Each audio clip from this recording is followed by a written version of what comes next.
Welcome once again to another episode of Chaos Ensues. How's it going, everybody? My name is Uriah. Y'all know me. I do 40 role-playing and no prep stuff. What we are doing is we are back with another episode of Chaos Ensues, the game that I, with the help of some really cool people, wrote. You can get this game right now on Drive-Thru RPG. It is still pay what you want, and you can now get it in print. You can buy the book for yourself, get your own personal copy. If you mail it to me, I will sign it. Don't mail it to me, I will keep it. I'm just kidding. No. But yeah, we're gonna keep on going with the adventures of Pete Baxter and Gavin Kane. Of course, joining me to my left. Well, on the video, it's to my right. But David playing Gavin Kane. What's going on, buddy? It's good to be here. Yeah, man. And of course, graciously running this whole shebang for us is Nicholas. How's it going, dude? Doing great, man. Super excited to hopefully wrap this game up and put a nail in the coffin of the first publicly broadcast session of Chaos Ensues. But without further ado, we will go ahead and get into things and rock it out. So, Nicholas, whenever you're ready.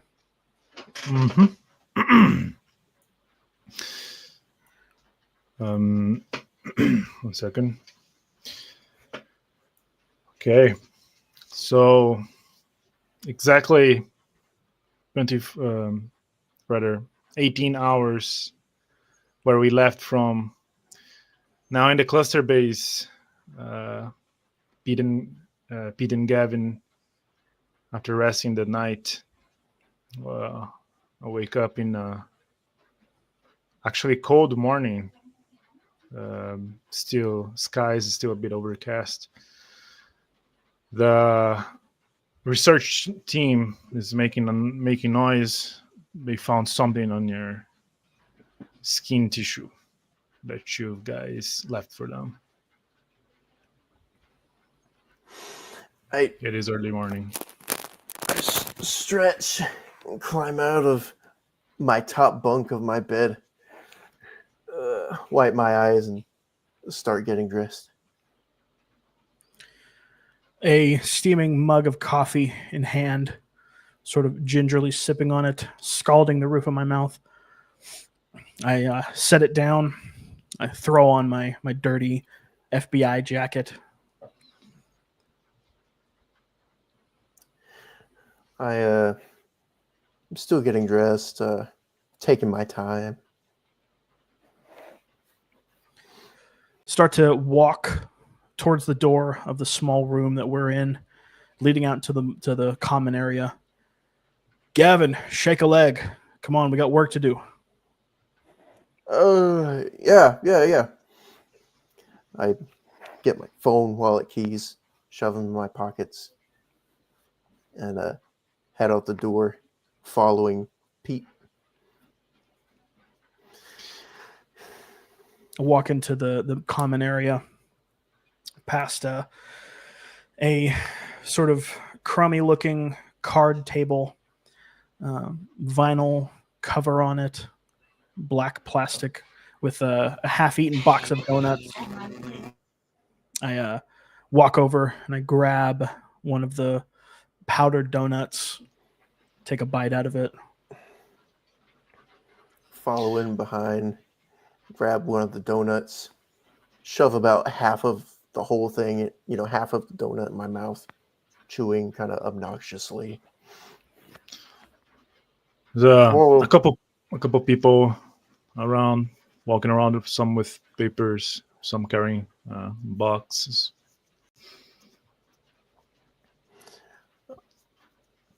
My mouth is full.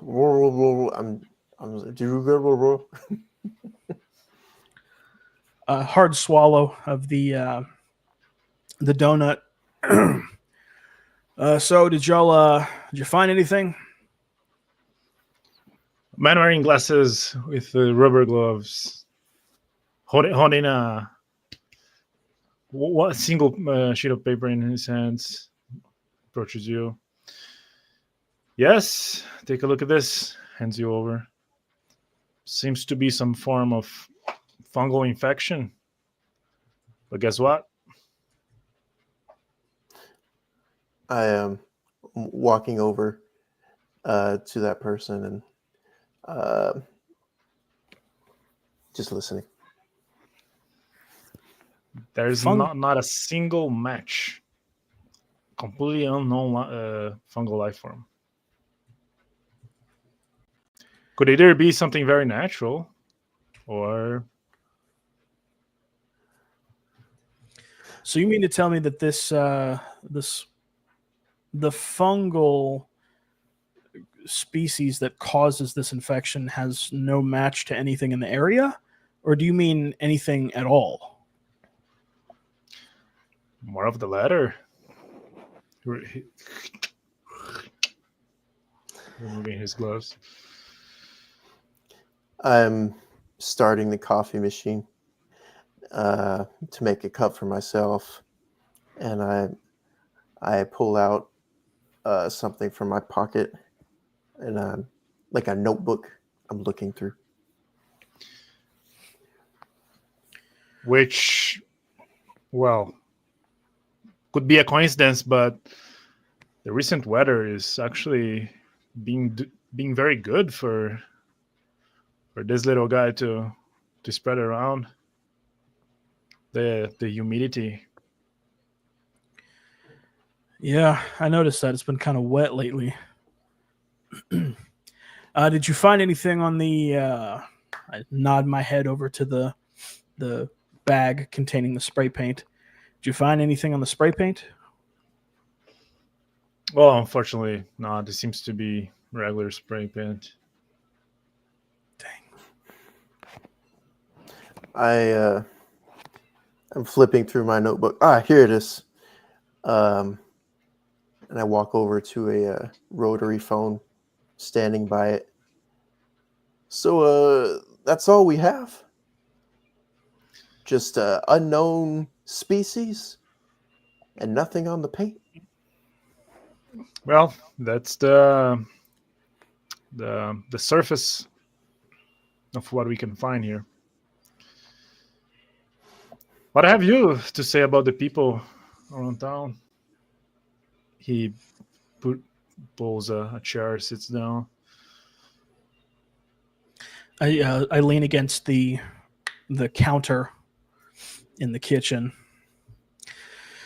Well, they seem terribly bland, irreverent.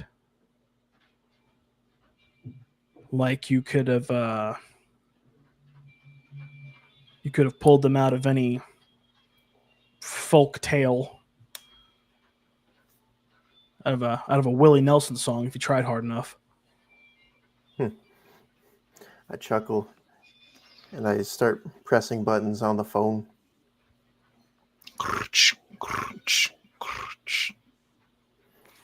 I dial the number to my car guy, Willie. I say, it's funny you should mention Willie. And I dial up his number.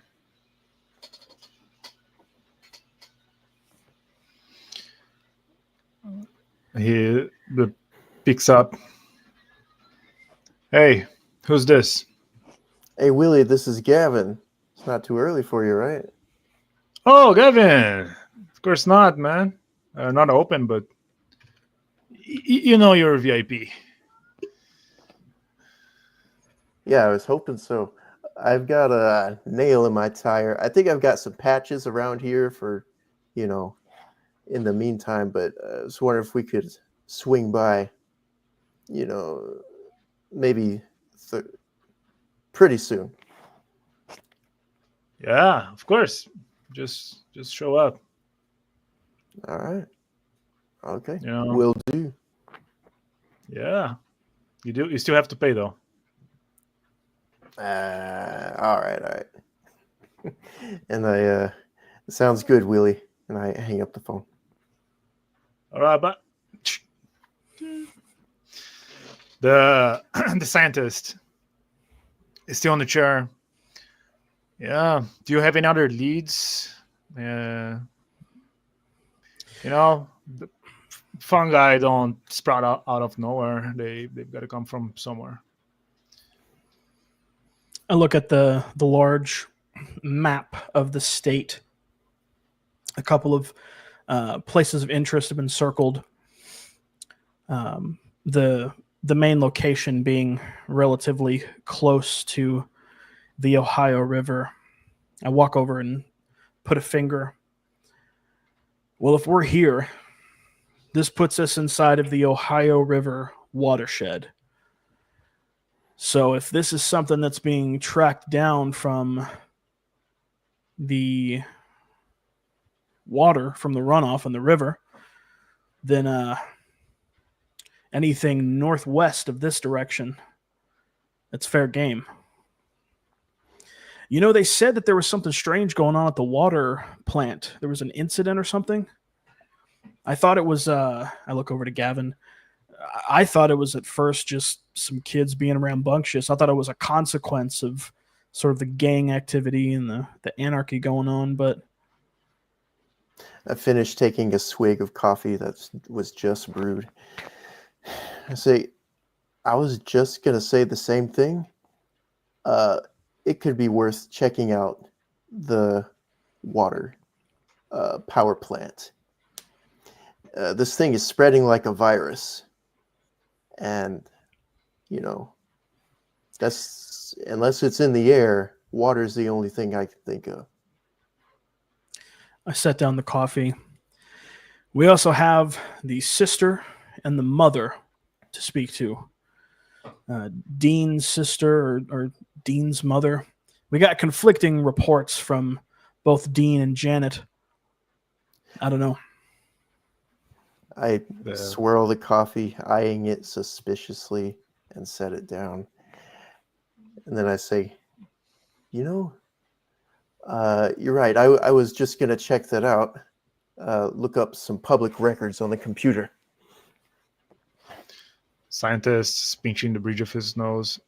Well, if you need anything else from the science team, you can find any of us. He stretches, lets out a big yawn. Now it's my turn to hit the hay. I sort of straighten myself up, set down the half-eaten donut. I shake the scientist's hand. Well, I say you've earned it. I'd slap him on the back. You should probably take a shower if it is airborne, which we don't have any reason to believe it is, but if it is, washing your hands and skin should halt the infection. If it continues behaving, and he stands up, start walking away. If it continues behaving like any other fungi, we'll keep it in mind. I walk over to the table and start digging around in one of the bags of the scientist equipment and pull out a small vial with some paper slips inside, small paper strips. Yeah, Gavin, toss the vial over. Go ahead and run a water test, water purity test. I catch it. There's a donut sticking out of my mouth. I walk over to a station. I set the vial down in the station and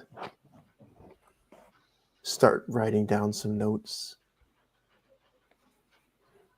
Starting the test.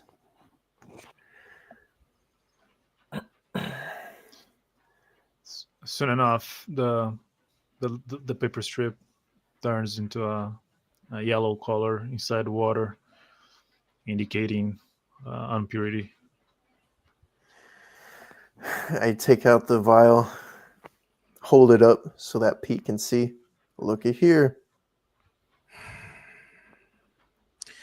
Well, we don't know if that'll lead us to anything. For all we know, I sort of look around the shoddy, sort of abandoned-looking house that we're in. For all we know, it could just be a case of poor workmanship. But We'll keep it in mind. I sit down at my computer, log on, say, hey, when I'm gonna put in an order for a water purifier too. How do you plan on doing that? We could just go down to the store and get one. I'm logged on. I'm like, yeah, we could do that. That's fine.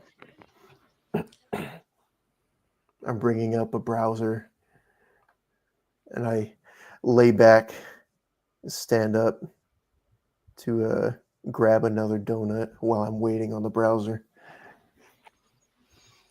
I walk over to that same bag of equipment, and I pull out a small Ziploc of a few face masks to cover up our mouths.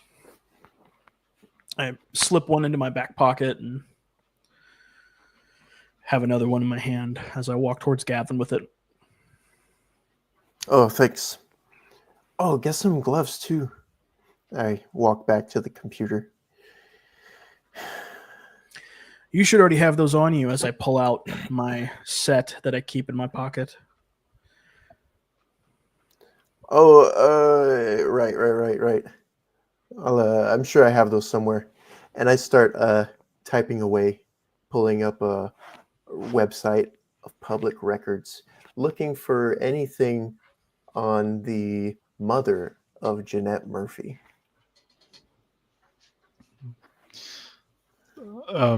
Mother of Janet Murphy is clean, though one of her sons has a record, a very recent one. Let's see. I pull up. Hey, I found something on her son. I pull it up. Let's see. His name is Jason. Public unrest, drug possession, and other small felonies. Breaking of public properties, the regular gang activity. Nothing too insidious. Let me make a phone call. I hate to do this, but I think I need to talk to a kid I know. Start walking over to the phone. Start punching in a number. His name is Coslow, Chance Coslow. He's some punk vagrant that we caught a couple years back. He's one of our informers. Hopefully, maybe we can get some information out of him. I dialed in the last number. Soon enough. Hello? Who's this? Coslow, this is Sorry, Baxter. man. Oh, like you have nothing better to do. Listen, Oh, I'm in a you. bind. I'm in a bind and I need some help. Yeah, of course you do. That's the only reason you call me. It's early, man. Listen, I'm here in southern Indiana. Apparently there's some crazy stuff going on down here. Some anarchist gang affiliation working. I was wondering if you could tell me anything about that. Indiana, you say? Yeah, southern Indiana, right next to a little town called Tell City. I don't know, man. Loyalty My mind 6. is still... Acumen 9.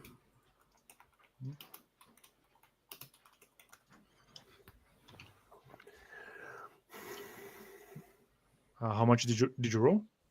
It was Acumen 9, so I succeeded on the Acumen, but a loyalty of 6. Mm-hmm. All right. Okay, what I do know Oh, that kind of ruins it. What I do know, apparently there used to be a gang by the name of the Snakers. It's a pretty cheesy name, I know. Anyhow, they're doing the usual drug traffic. Some of the heavy ones. The leader did get arrested, and supposedly that was the end of it. They got everyone involved, but you can never really root these things out. Snakers, huh? Yep. That sounds like a crappy name. Well, what'd you expect from druggies? Fair enough. I'm typing away, looking for an entry on the sister of Jeanette Murphy. That's a critical success. There is no record, any public record on that. I see. Hey, Coslow, you said that the Snakers leader got arrested. How long ago was that? Do you know? Well, should be, I don't know, 6, 7 months.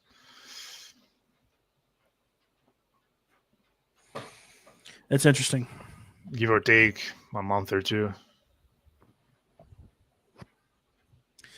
All right, I think I have all the information I need. Get in touch with Gustav. He'll get you the compensation you need. Hey, thanks, man. Keep me posted. I like to know what you'll be through.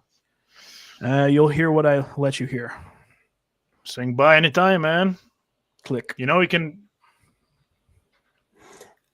I scoot back in my rolling chair and swivel over and look at Pete. No records of Jeanette's mom or sister. All I got is something on her son. Didn't even know she had a son up till now. If I was reading that right. Something The page about mentions Jason being Janet's brother. I look back at the screen. Oh, brother. Jeanette's brother. His name is Jason Murphy, and he's committed some small felonies, not unlike the gang activity that we've been hearing about lately. But other than that, nothing. What about you? I'll walk over to Kane, take a closer look at the screen. Jason Murphy Phillips. If he's Janet's brother, it wouldn't make sense for him to have her husband's last name. Murphy's his middle name. Anyway, what does it say about him? Why is he important? I'm looking and scrolling and scrolling. I don't know that he is important, really. Well, he obviously brought something up. What does the site say? Just mention the file mentions just the crimes he's being charged with. So he was arrested. Does it say how long ago he was charged? Let's see here. Very recent, within the last 3 weeks. He's been released. Well, Coslow told me that there was one of these gangs that's causing some ruckus in this town. They're known as the Snakers. Dumbest name I ever heard. Snakers. But their leader was arrested about 6 or 7 months ago, give or take. I don't know. I think we need to get to that water plant. I scratch my chin and mull it over for a second. Yeah, I agree. Everything else is not really taking me anywhere. It's just all leads back to the water plant, if you ask me. I look over the computer. I say, can you print off a picture of the EPA logo or Yeah, symbol? sure. I start loading that up, start the process, and it starts slowly printing the logo.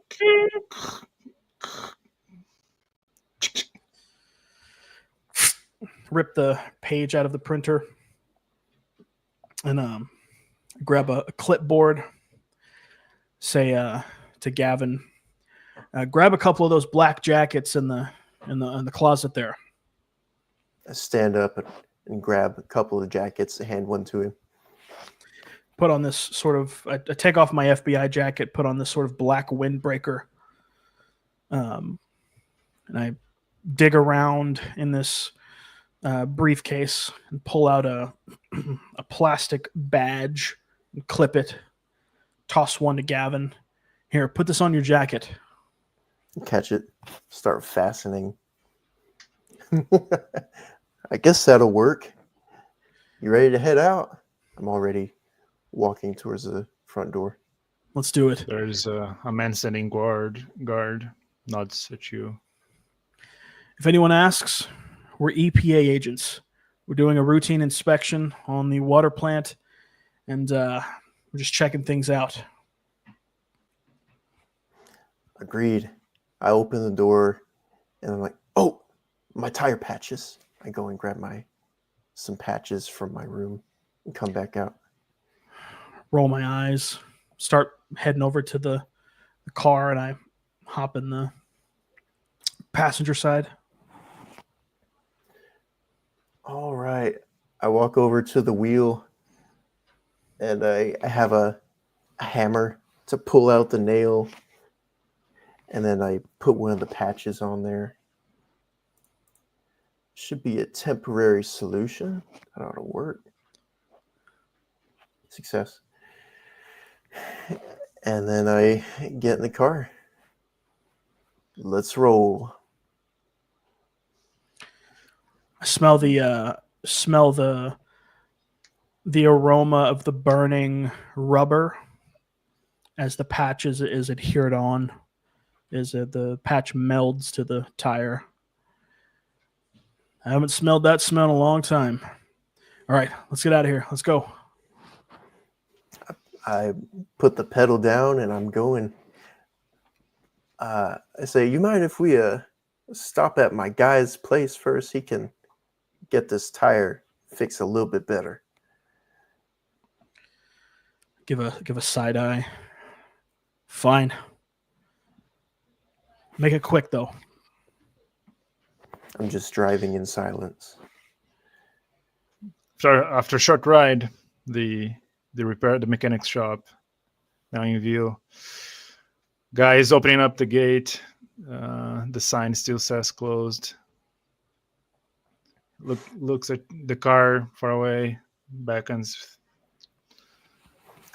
I go and park it where he's beckoning me. Get out. No other car. Yeah. Hey, Gavin. Good to see you. Not to be rude, but we're in a bit of a rush today. If you can help me out, that'll be great. Walking around, inspecting the car. Okay, is it he points with his nose at the tire. Is that a problem? Yeah, it's just, I had a nail. I put a patch for a temporary solution, but I was figuring you could get it better. And then I have an 8 for acumen, if that matters. Just me. 1 second.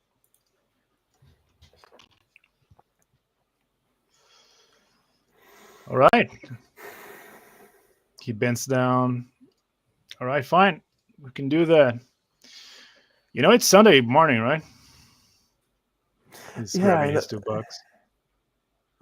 I reach in my wallet, pull out a couple 20s, and I kind of give him a handshake and leave it there.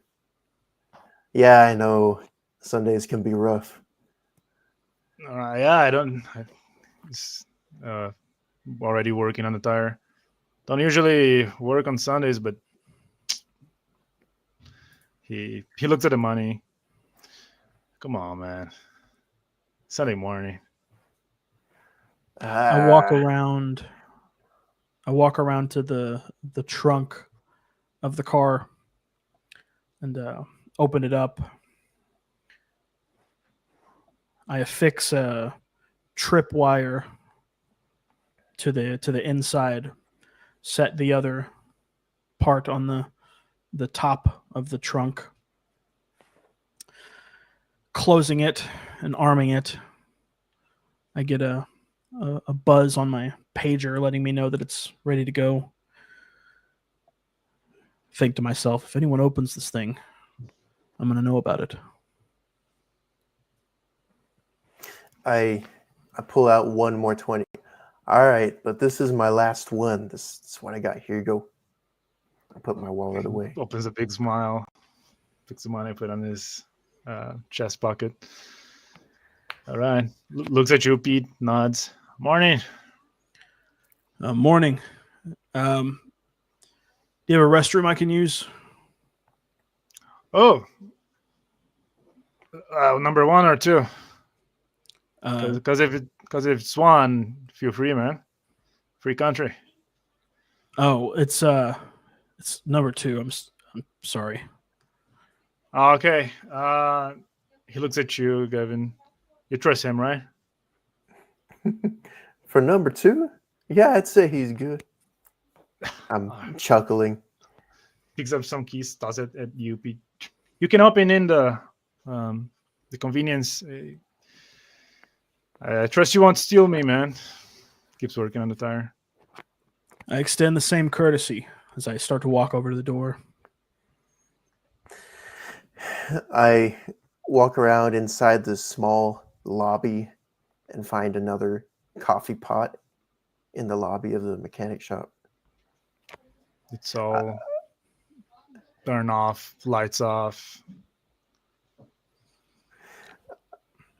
I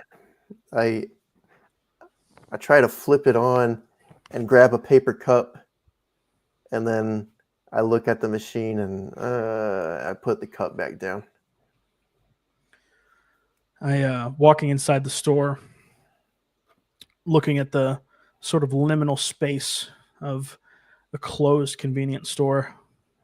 No lights on. I find the bathroom and I step inside, closing the door behind me. I reach into my pocket and pull out another vial of water test strips. Turn the handle on the faucet.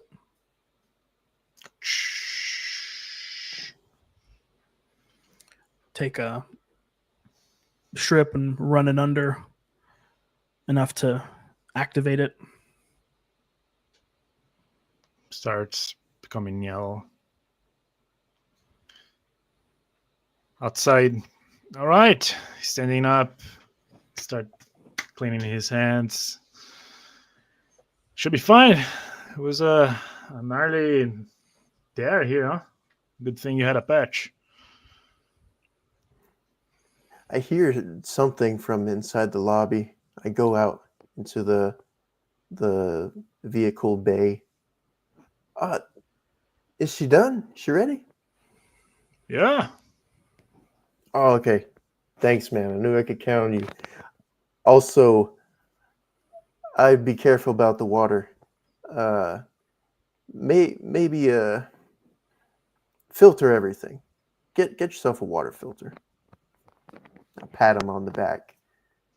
Walk to the car. Very confused look on his face. Pete. The strip is more yellow than the one at the cluster base. I give a pensive look, and I exit the bathroom, shutting the door behind me. Start walking out back to the car. I'm getting in the car. Hey, that coffee do its job or what? I give him a glare. You could say that. I toss the keys back to Willie. All right, you take care. Start up the car. Don't go See to you, bad Willie. part of the town. Closing the Much gates obliged, after. sir. I hop in the passenger side again. I back out. I'm waving as I back out, and I drive out on the way to the power plant. As we're going, I reach into my pocket for that vial. I hold out the test strip. The strip is more yellow than the other one. We're heading north. It tells me that it's upstream. I glance at the strip just for a second and then look back at the road again. It's upstream.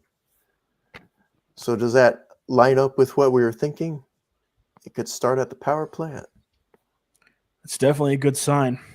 We won't know until we get there. Yeah, I feel like we're about to find out. I drive on. The about 15 to 20-minute ride. The sign mentions the local power plant. Before entering the vicinity, there's some yellow strips blocking the passage. Block it for renewal, fixing the recent. The site is still under construction due to the damage that has been done. Slow down and stop. Well, there's got to be a way the construction workers are getting in there. I start driving again, looking around It's just for it. yellow tape blocking the main gate. More of a warning than a blockage. I say, there's a gap in between those cones. Just pull through there. Sharp eye. Turn. Go through the cones. Start driving. Closer, looking for a parking spot. As I get closer. Pretty much empty. All parking slots open. Some trash thrown, plastic bags, chips, cigarette butts littering the floor. Stop. Get out. Without a word. Just, I'm already leading the way. Come on, Pete. Shut the car door behind me. Walking around, keeping a keen eye on this massive plant. It's grimy, wet, condensation on the cold metal.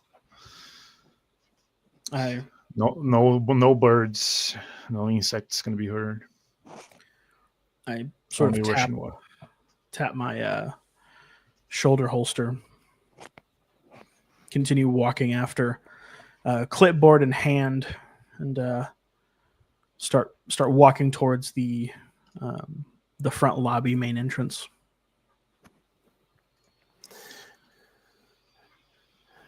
I'm walking as well, looking around to see if there's other entrances. The large main entrance has a double door and a little passageway that goes to the left. That goes around the building before the actual structure of the power plant starts. Trees around and the sound of rushing water. I try the. Go ahead. I try that front door.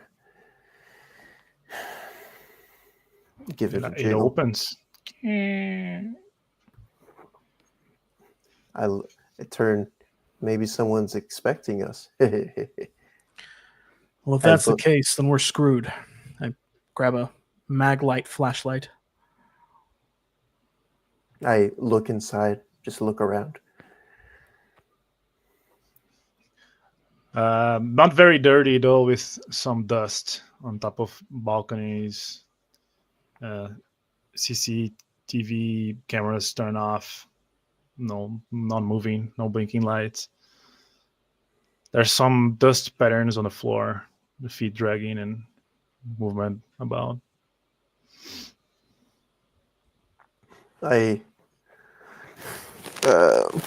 pull up a light as well, a flashlight, off of my pants.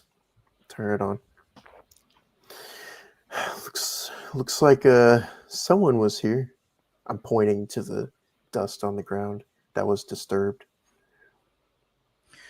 Yeah, we'll keep a wide berth around it. We don't need you scuffing things up. And grin. There's two doors, one to the right, one to the left, and a big counter right in front of the reception. I keep a wide berth to go around the dust, go around the disturbed dust, and say, "Hey, let's check here first." I go to the door on the right. Looking at the front desk, the reception desk, I pull a sign-in directory, sort of looking through the names and the various times checked in and checked out. All the information matches with information provided so far. There's registry of the current maintenance going on. I thumb through looking for any Murphy or Phillips names on the list at all. None come up besides the steelworks where the new parts are being built. On the door, the door has a little window showing that more corridors up ahead with some doors. I'm looking through. Hey, Pete, what are you looking at? Drop the pages. Looks like Murphy's been here.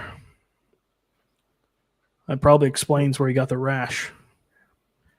Put on your gloves.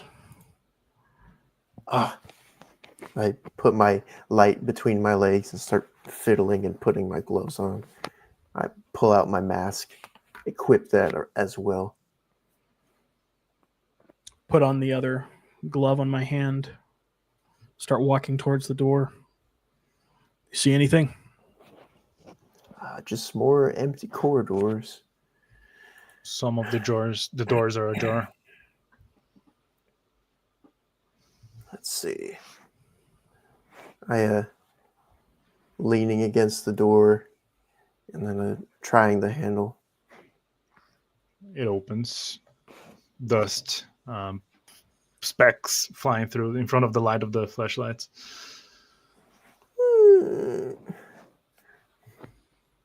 I'm looking through the corridors. All right. I have one hand on my sidearm, on my holster. I'm going forward, slowly, cautiously. I wipe a finger on the inside of the door. Take a close look at this dust. Inspecting the color. Doesn't look like normal dust. I take out my mask and loop it over my ears. I keep walking, shining my light on each door as I pass by it. First door, second door, third door. A startled figure down below, on the ground. Who are you? Huh.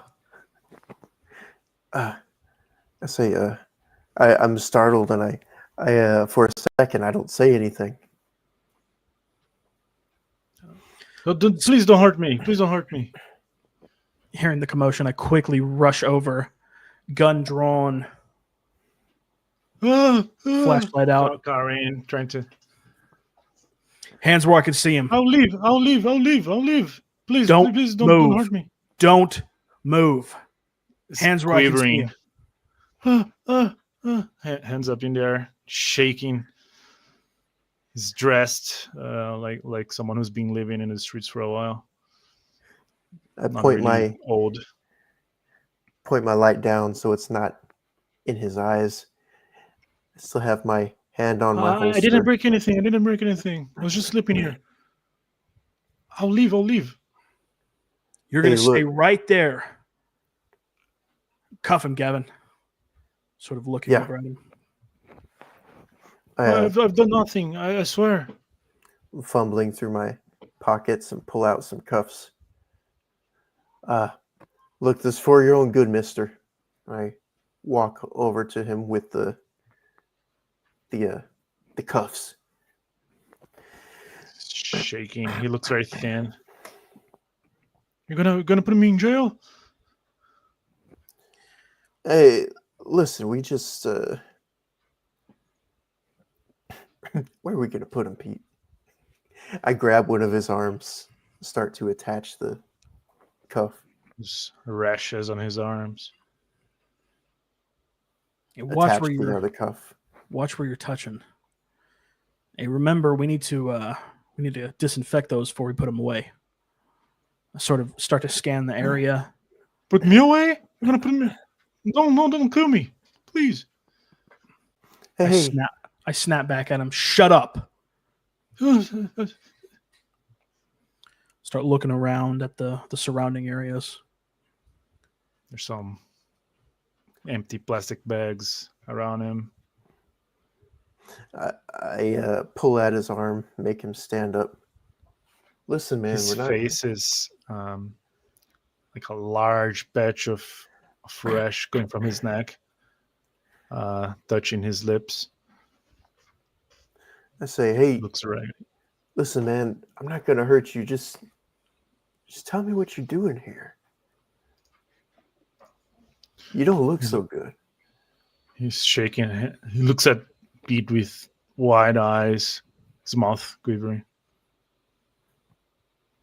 Scuffling through his items, looking for paraphernalia, any sort of illicit substances, drugs, things of that sort.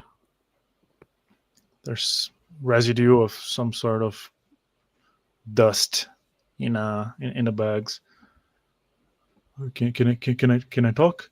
He's looking at Pete, scared. I pay him no mind. I'm still scuffling through stuff. I look at Pete, roll my eyes, and whisper, "Oh, him? He's just a big softy. Don't worry about him." Success. He's still quivering. He started nodding. Okay. Well, I speak. You let me go, right? Look, maybe we'll let you go, but you just can't be around here. This place is messing you up. Okay? Okay. Yeah. Still shaking, looking at you only. The dust is not really. It's like brownish yellow, specks of red. I let go of his arm, but I lean back in the doorway. He looks at Pete looks back at you, Gavin. You're gonna get my stuff? You here because of the stuff? I plop the bag down on the ground. Gavin, you have a cell phone? Yeah. Give it here. I pull it out. There's some dust on my gloves. It gets on the phone. I toss it to him. I quickly start to punch in a phone number for my friend Barry. He's say, I have an electrician friend. He may know about stuff like this. What's all this dust? As I'm holding the phone to my ear. I'm leaning back in the doorway. Hey man. My name's Kane. What's your name? Okay. I'm Jason. Jason. All right, Jason. What? Can you tell me what you're doing here? He looks a bit flustered. I'm doing stuff. Like he points at the plastic bags. He starts scratching himself. Takes the edge off. I squint, looking at the bag. I'm not dangerous though. I don't want to hurt people. The phone answers after ringing for a while. Hello? Barry, hey, it's Pete Baxter. How you doing, buddy? Oh, hi, Peter. Pete. I'm doing great. Hey, sorry to call you on a Sunday morning. I know you're probably Sunday morning, man. Tending to your garden. How are those rutabagas coming in, by the way? Oh, yeah. I got some nasty bugs. No destroying good. my harvest. No good. Hey, I just meaning to ask. I'm here doing some work in this power plant, in this water hydro power plant, and I'm noticing there's a lot of this yellow dust around. Is this typical for hydro power plants? Yellow? Well, it should be either orange or green. Patina. That's not a patina. It's just this thick dust that's coating everything. It's the strangest thing you ever did see. I can't explain it myself. Knowing you spend a lot of time around these sorts of things. You probably are familiar with it, but you're saying that it is out of the ordinary. Yeah, maybe. Well, could be something else around the power plant, and maybe any fires or something like that. Gavin, Jason, still shaking a bit, looking at you. I say, hey, Jason, don't be alarmed, but I think I might know your sister. Jeanette? Huh? Is that right? How do you know? Well, you see, I'm working a case, and I'm trying to make sure that she's okay. But I gestured to his rash. She's got the same thing you've got. Well, me and almost everybody else. Pete. Well, I think that's all I needed. Hey, you best of luck with those bugs on your rutabagas, man. Yeah. I'll have to swing by and help you pull some weeds sometime. Yeah. I'll make wife cook something with them. Got some tomatoes going too. I can't wait. All right, I'll talk to you later, buddy. All right. Take care. Click. walk back over to Gavin. Yeah, this It's a ain't bit- normal. Is she fine, though? He kind of looking at you, Gavin. I say, well, we're hoping she can be, if you help us. I pull out a mask, hand it to him.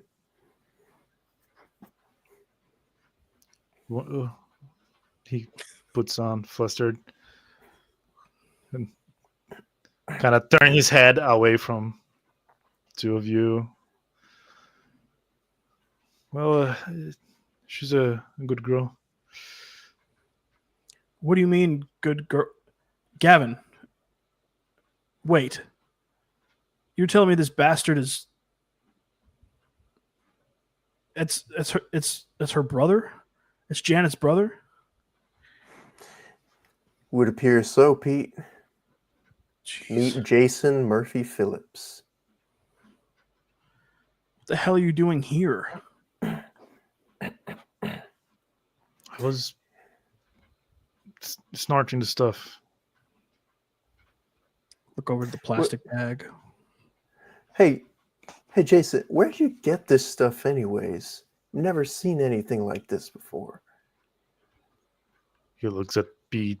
He's still talking, not facing you directly now with the mask on. There's these guys around. They've been selling these. If I speak more, they'll get me alive, man. I give Pete a knowing look for a moment and say, let me guess. I kind of lower my voice. Let me guess. 5, 6, 7 months ago, they sold it to you. Well, this batch is yesterday's. Start digging through the plastic bags. Lift one up. See what's in it. The same, similar powder, but more brighter colors than gray colors in the bag. Makes you see heaven, man. It's nothing like it. I wouldn't recommend though, yeah. Unless you want to get hooked.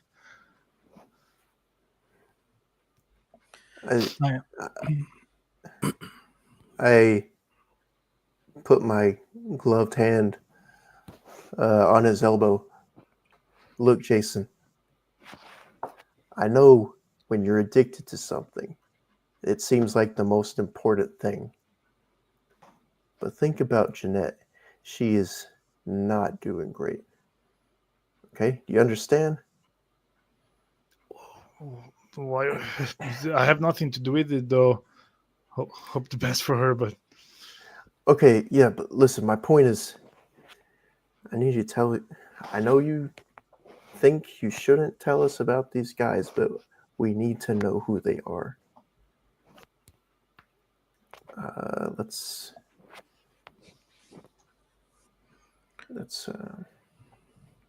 success. okay. He raises his hand. You let me go then if I speak everything? What do you think, Pete? I walk back over to the two of them. Well, look at it this way. You've got about 1.5 pounds of whatever this angel dust is. I'll tell you what. I'll get some of my boys in blue to come take a look at this. They'll run some tests on it. You're going to sit right here. You're not going to move. And we'll let them take care of this. My eyes start back and forth between Pete and Jason, expecting a reaction. Okay. I know they make the stuff inside the power plant, deep inside the machinery. It's jittering around a bit. Or I don't know how they make it though. If I knew, I'd be making my own. I flash the flashlight into his eyes. With a hand, I pull down one of his eyelids. Notice it's Ugh. much more bloodshot than before. Unnatural color to his iris. Yellow pigments running through his iris. Jeez. Tell you, man, makes you see heaven. Most beautiful garden. Yeah, you might just visit there if you're not careful. Tell you what, I gesture to an old wooden chair. Why don't you have a seat? We're gonna do some looking around.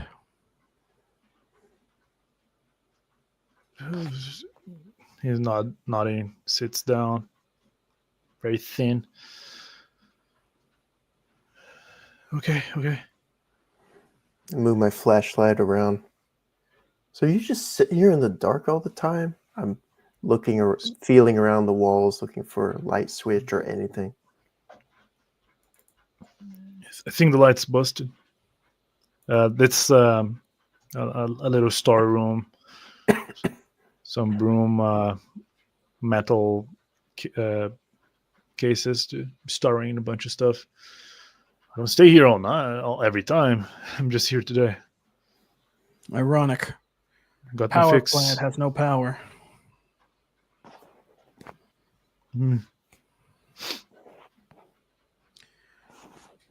I pull out a key, walk behind Jason and unlatch one of the handcuffs as I bring him over to this grated window. I lock the other side of the cuff onto the window, good and tight. Can you at least put the chair here? You gotta make me stand up? That's brutal, man. Come on, man. I nod to Gavin. Give him the chair. I bring the chair over, let him sit down. I lean against the wall myself. Say, hey, Pete, once you call your boys, can have a little story time while we're waiting. I think we got better things to do with our time than sit here and swap stories. I say we get in there. He's slowly stretching down, trying to reach a plastic bag down below. Not really making the distance, reaching the gap.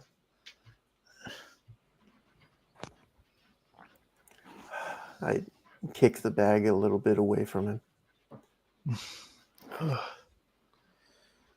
Jason, we need you awake. We need you aware. We can't have you high when the people who may determine your trajectory for the rest of your life show up. I don't think I can get any sober or higher than I am right now. He's trying to scratch his rash with his shoulder. Look, man, it's important that you just try your best, okay? He's right. When they get here, just tell them everything you know, okay? It's important. He nods, a bit groggy. Walking towards the door of the room, passing Gavin. Come on. We need to get deeper into the plant and take a closer look at some stuff. He says the drugs were being made inside the plant. We gotta figure out where. I follow along, leaving Jason alone. Yeah. Let's keep looking. I'm walking along quietly. Painted lines on the walls, guiding to different sections of the whole vicinity. Clear indications to where the actual machinery and power plant is. Little by little, the walls, the the grime and the patina increase. Very large doors, metallic doors with caution, heavy machinery, signs of danger of static energy around. I say, I would think we need to look in the center of this plant, but I mean, I don't know how power plants work. I'm looking around, just flashing my light side to side. I've got somewhat of an idea. The sound of loud rushing water continuing to roar in my ear. I nod, follow along.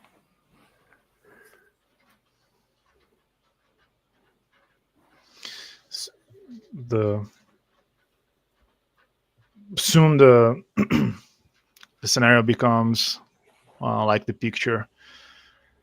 It's the metallic floor mixed with concrete, slippery, a heavy musk invades your nostrils of metal and something more organic. I turn off my light, attach it back to my pants. Oh God, what is that smell? We must be here. Click the flashlight, return it to my pocket, staring at the sunlight bleeding in through sort of the dilapidated roof, the particles of dust dancing around in the light. Yeah, it would appear so. Place is awful. I'm looking at all the particles dancing in the sunlight, strange colors. Yo, Pete, I don't think these masks are going to be enough. Chung, chung, Maybe. chung, chung, chung. In the distance. Up ahead. Gun at the ready, pointed ahead in the direction. I take mine out after, slowly, pointed forward but down. It's go time. I step forward towards the sound.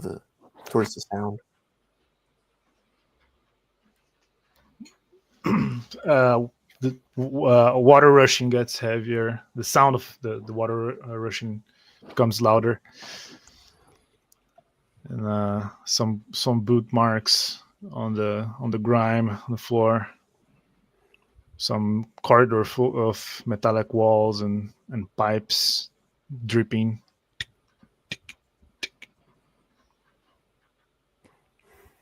Dark. I pull out my light again, flash it on. See any movement, Gavin? The voice echoes. Let's see here. I'm looking around. I can't tell from here. Scanning the skyline, the upper mezzanines and balconies, looking for any in the sunlight, looking for any sort of movement. Success.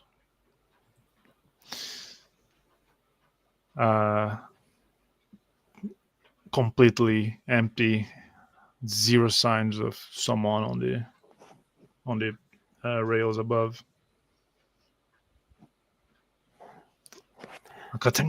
An echo of a single step down the dark corridor. I lower my light, click it off, say, "Hey Pete, they're here. Someone's here, right down this way." I have my gun pointing forward. Walking up behind him. And why the hell did you turn your flashlight off? I pull mine out, click it. the corridor consumed with this dust so thick that it's all reflecting back and it's almost impossible to see. The walls are filled with many pipes, such a way there are many protrusions down the corridor. It's not a square tunnel. Almost Geiger-esque. I flick my light back on once again. I'm getting stressed out. Sorry. And I take my first step down this infected hallway. Catching up the rear, I sort of scan behind us as methodically following behind, gun at the ready. There is a strange quality to the air, almost soothing. Intrusive thoughts of random things, yesterday's breakfast, a lost young love start pouring to your minds. Keep walking, feeling a bit woozy, but not entirely noticing it. Okay, I think there's a corner up ahead. Get ready. I shake away the visual of my partner's face out of my mind's eye. Look back to Gavin. Okay. I'm right behind you. I give him a look just for a second, make sure he's okay, and then get in front of the corner. Ready? 1, 2, 3, and look around the corner. A figure lunging towards you, Gavin.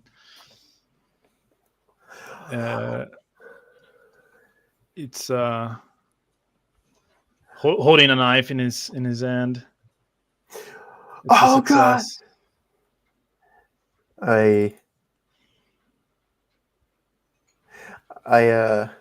I'm hit in the shoulder with a knife.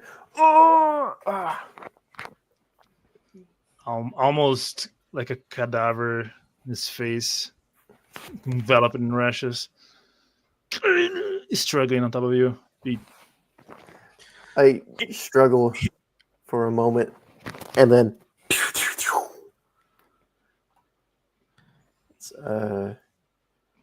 you don't need rolling.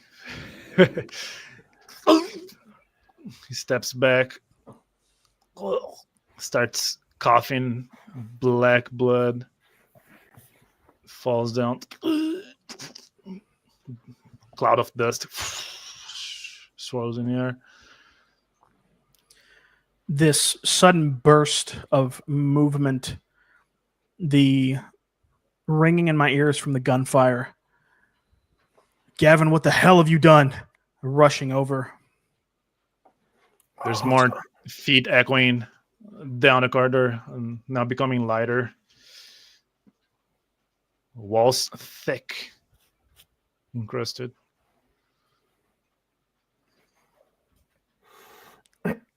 I'm staggering, clutching the wound.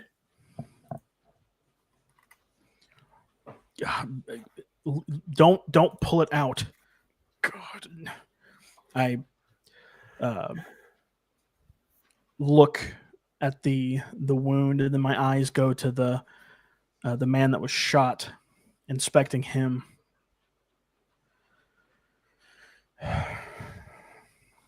His clothes are not like of a beggar's. If anything, they're pretty average for a civilian. Middle class. I stagger over, look at him. This stuff messing people up, man. And if you're not careful, you'll be next. Gosh. Once again, more intrusive thoughts. Random science, biology facts maybe learned in 5th grade. Birds, bees, grass. I start to walk forward. I say, "Hey, Pete, you can lead the way, but my thoughts trail off." Gun in my hand, hand resting on Gavin's shoulder. You just aim that flashlight forwards, and I'll get us where we need to go. Yeah, for sure. And I pointed ahead, and I'm off to his side, letting him take the lead, walking. You watch my back now, okay? My gun trained forward, continuing on down the hallway, methodically, slowly, at a snail's pace. The sound of rushing out water echoing through the corridor.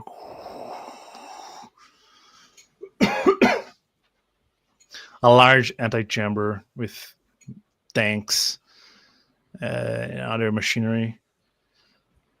There is a man standing up ahead, nonchalantly, back towards you.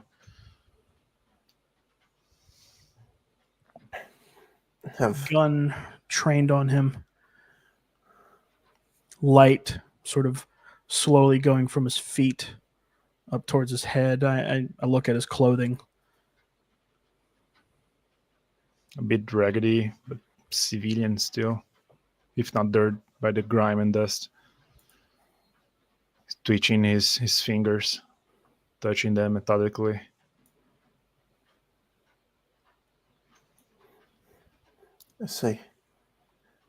I whisper to Pete, "There's too much coffee.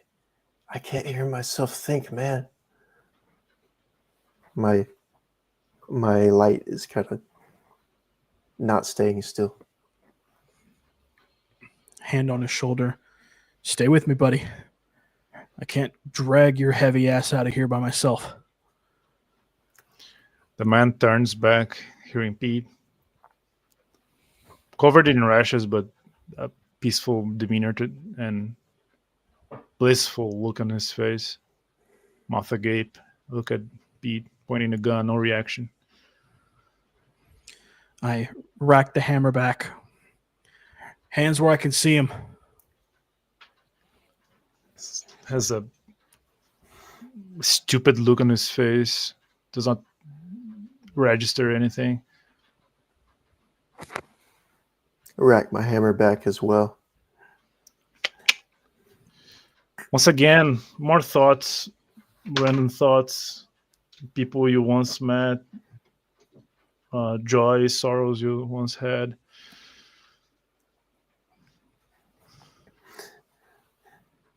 Yeah, I'm thinking about an unspeakable image I saw. The last event of my normal life before I was recruited to the Tantalorn agency. Fills my head with a strange sensation.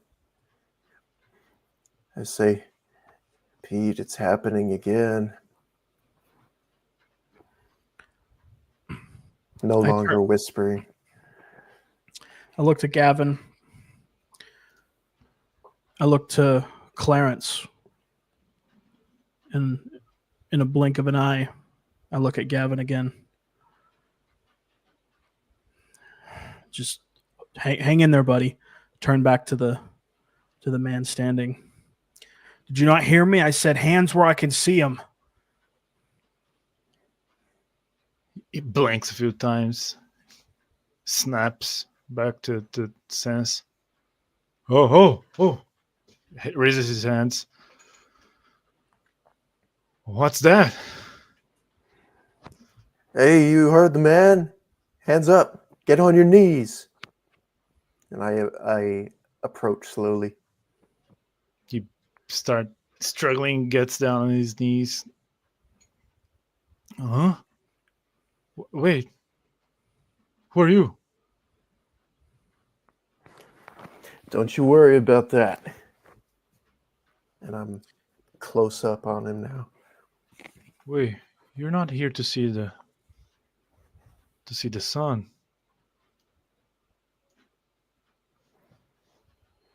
I look at Pete for a moment.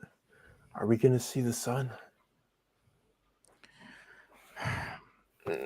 Walking up behind Gavin. Well, it looks like he hasn't seen any sun for a long time. I've got his one arm behind the back, now clicking my cuffs, both hands. What the hell do you think you're doing? As I'm checking over his body, looking for rash, other things. Got my gun trained. Covered in rashes. His irises are fully yellow now. Hair falling off. You don't know about the sun.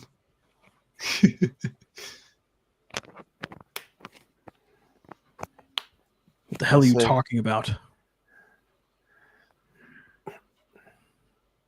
Well, it's in the air. I say, hey man, do you know where the sun comes from? Why don't you take us there? He looks at you, almost droozing off. It's just up ahead.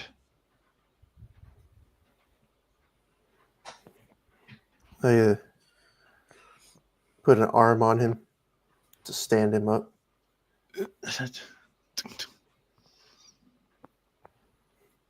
Yeah, let's everybody get some sun.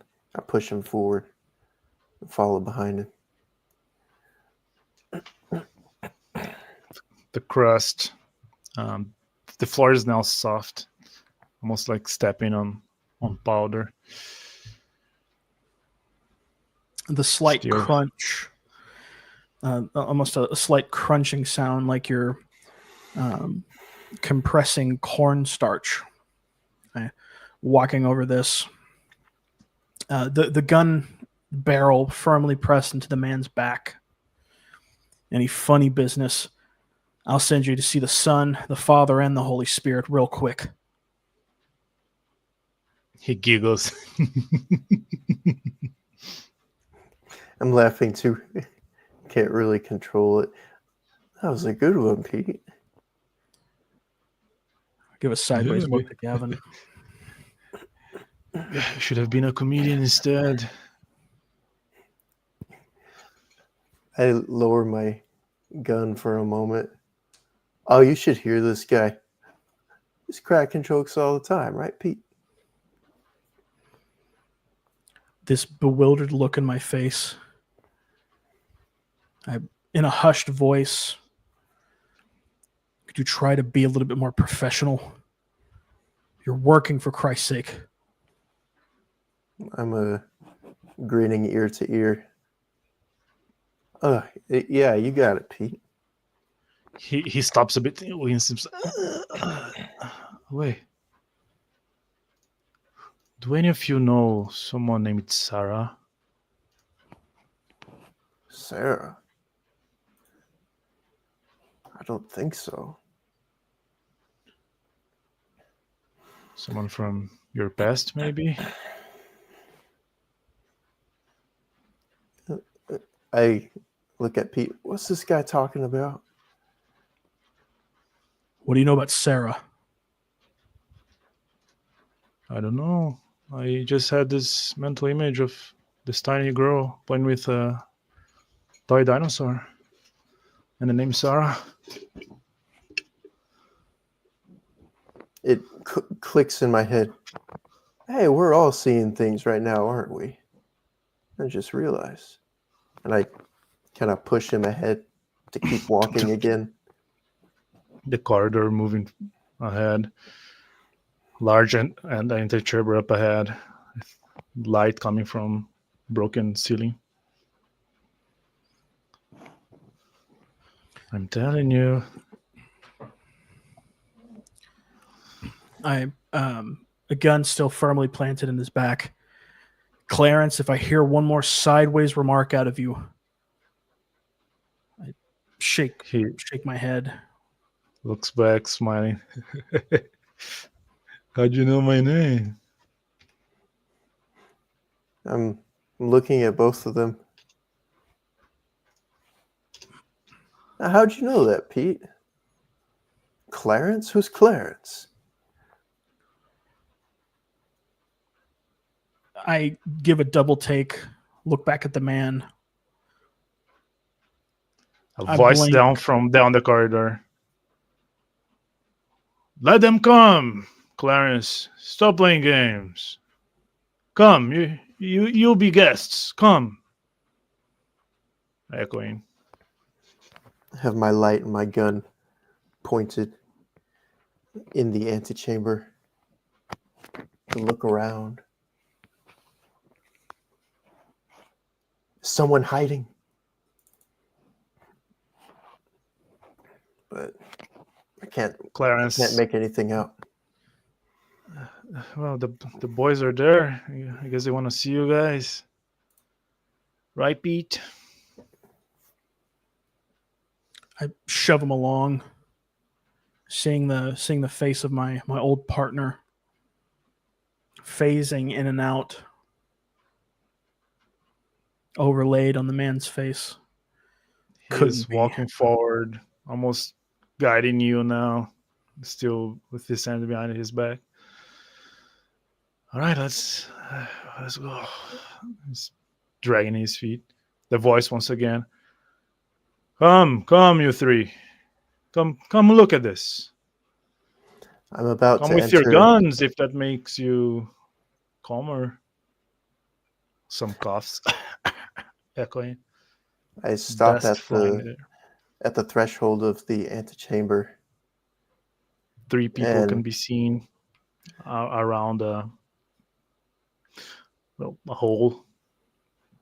I sway for a moment, and I look to Clarence, say, "Oh, you know Pete too?" And then I look at Pete, and I say, and I point my gun at him. I say, "Pete, what are you not telling me?" Turn back around to Gavin. Gavin, what the hell are you doing? Put that away now. I say, "Pete, Clarence, you buddies with this guy? Tell me what's going on." I've never seen this man before a day in my life. And you know his name. I still have my light, my gun pointed directly at him. I thought he was sort of racking my brain for an explanation. You said it yourself. We're all seeing things. I saw something. I thought but he couldn't be. For goodness sake, put that away now. In a burst of frustration, "What are you telling me, Pete?" I'm telling you to put the gun down. I point it down. Still doesn't explain how he knows you. He's chuckling. I'm sweating all over, shivering. I turn to face the man beckoning us. Say, what is all of this? He's wearing a mask. Well, it seems like you're suffering from first time. It was like that for us too, right? He looks to the other two. There's a fourth man in the corner nodding. They're around a hole. Light not really penetrating down there. The crust, the dust seems to. This place seems to be the source of it. I enter in as well. Just my eyes darting around at everyone. Just watching. The man in the center, he raises a finger a bit limply. You wanna see a cool trick?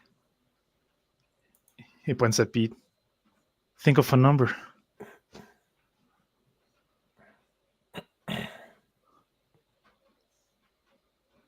He stops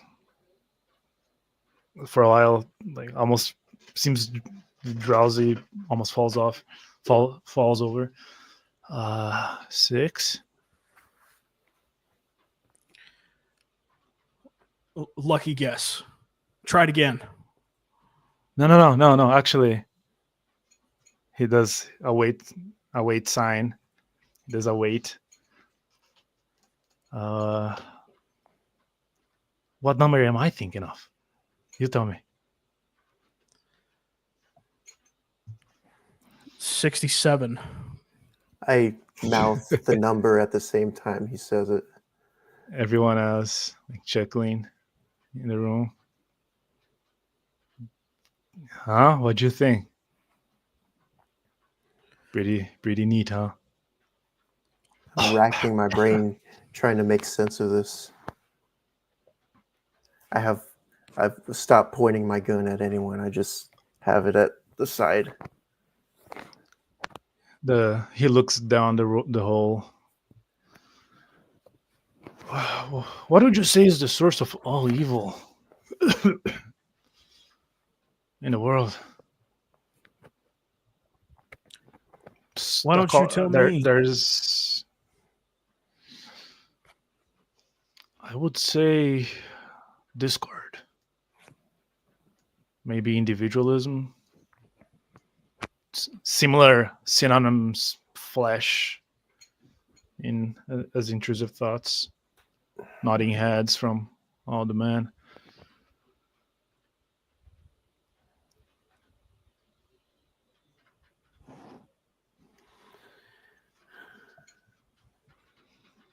My eyes shut as the gun drops down. My hand goes to my head. When they open, I'm looking at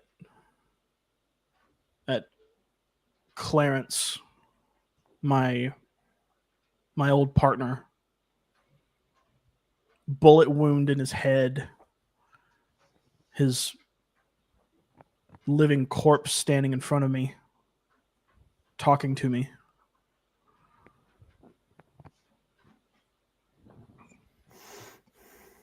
Beat. I look. I point my gun forward again. I say, Pete, I shouldn't have been mad at you. It's this place. It's chaos. Gun aimed directly at Gavin, as he is also now Clarence. Say, no. You're 6 feet under. What are you trying to? What are you trying to do? Explain yourself. And I'm aiming back and forth between the two Clarences. See, Pete, what are you talking about? I said I was sorry, man. Come on. No, don't play me. Bastard. I didn't mean for this to happen. I told you not to go in there. Why did you go in there by yourself? Absolutely. And I start to kind of like tear and rip at my clothing, clearly having a fit of temporary insanity.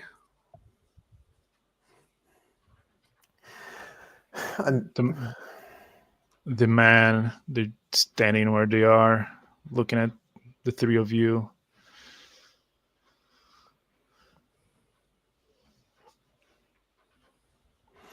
I'm I'm shouting, Pete! Pete! I'm not here alone. I'm with you. The other Clarence, you were a good partner. I felt safe with you.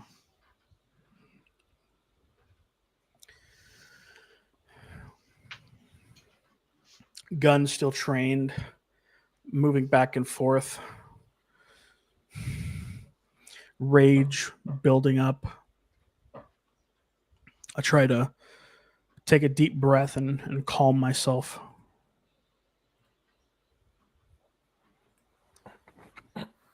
My eyes blink, and I'm pointing my gun at Gavin. I drop it to the ground. Holy mother of... Immediately, I go over to the other Clarence, grab him by the scruff of his shirt, shove him against the wall. Don't you ever do Dust that falls off. to Pete. Don't you ever mess with him. I'm doing nothing. These are his own demons. Bring up the gun and have it pressed against his forehead. The other man in the center. No need for violence. Why don't you come here? Take a look. Peering down the hole. I'm telling you, it's Discord. People should become one. Standing to my feet, hands resting on my hips. I start to walk towards the large hole in the ground. There's some railing covered in dust. He points at it casually, as if trying to show a cool piece of furniture. Look down there. He walks back. I'm not pushing you. Flashlight aimed down into the hole. I peer over. Purples, reds, and oranges of veins, petals down in the center of the hole. There is a strange figure, not very unlike the one. Sorry. In the picture.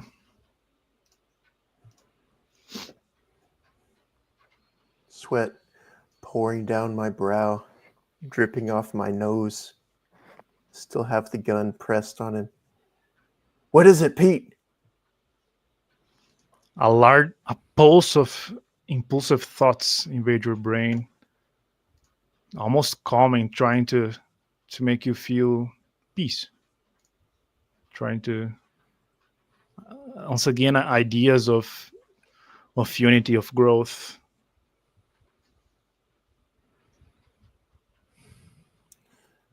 It's the sun.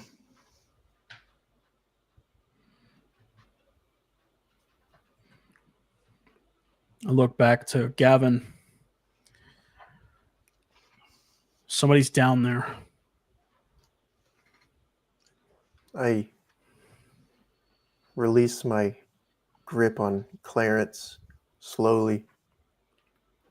And yeah, you too. Come look. If you can not already feel it. I release him and walk over to look. Dear God.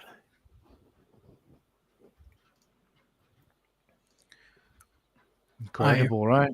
I reach my hand into a pocket where the cell phone is. I click the number 02 and then the call button, ringing a large gunshot hits the guardrail, missing the phone. No pictures, no phones. agitation in the other man.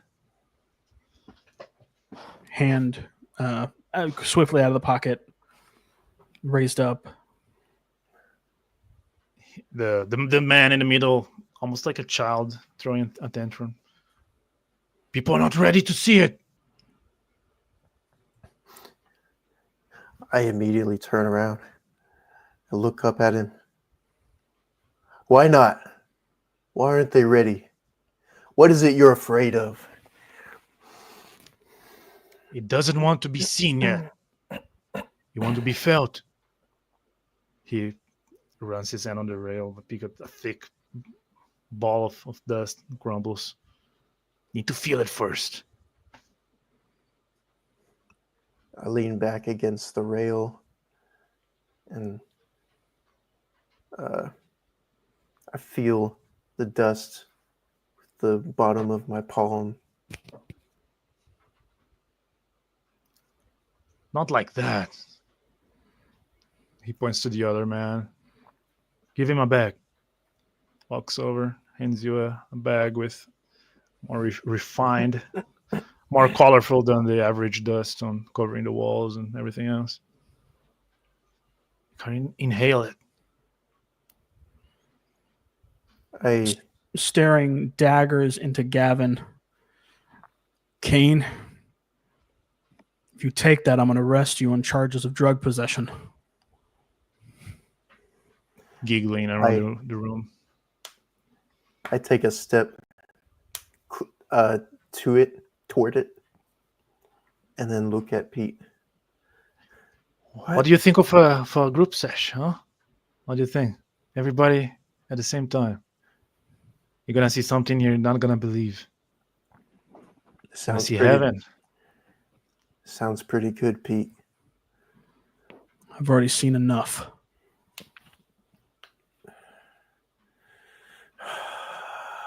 You know what? Hey. He picks his gun by the end. If I throw it down there, and you throw yours, what do you say? Looking at you, Pete. He removes his mask. He has the worst rashes of them all. He looks almost like a ghoul, a red ghoul. I look back to my pistol sat on the ground where I dropped it. I walk over to it, pick it up, wiping off the yellow dust.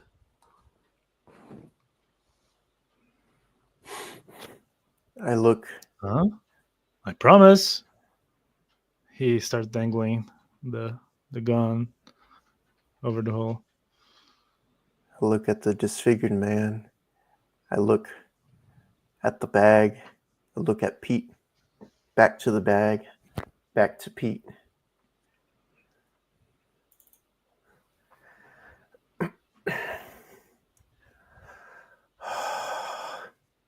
I point my gun at Pete and fire a shot in the chest. Everyone reacts to the sudden noise.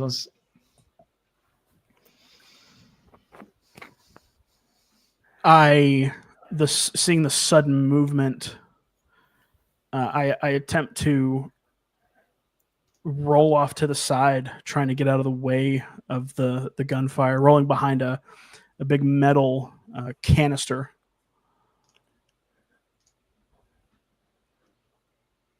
The bullet ricocheting off of the canister. Ting, ting. One of the men gets shot, fall down. The others don't react.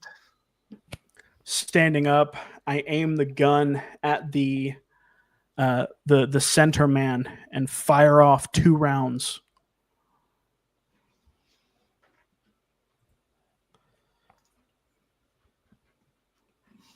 Success. 4 damage.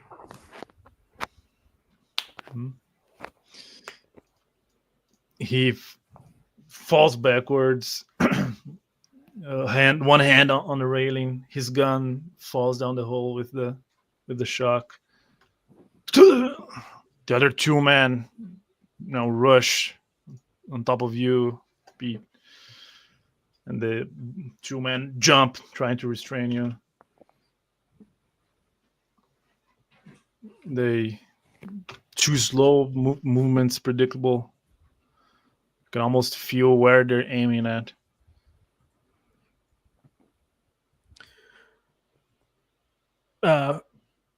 I'm able to block both of their shots, and so I sort of step back and rear a left jab to one of them.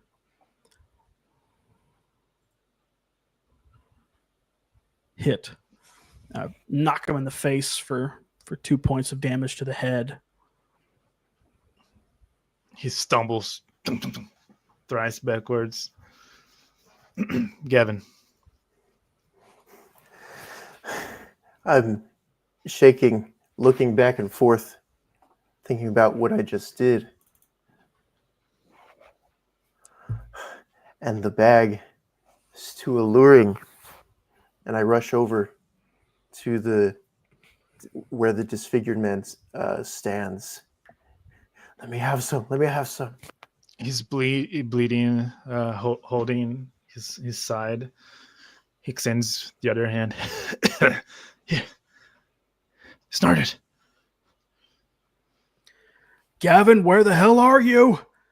As I take the butt of the pistol and swing it down at the other guy who's coming towards me.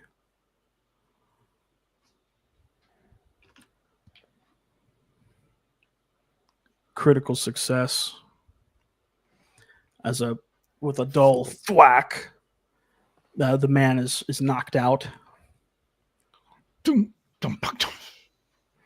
drops a steel pipe. Bang, bang, bang, bang. I run out from behind the cover, gun aimed. Gavin, what are you doing? The guy on the floor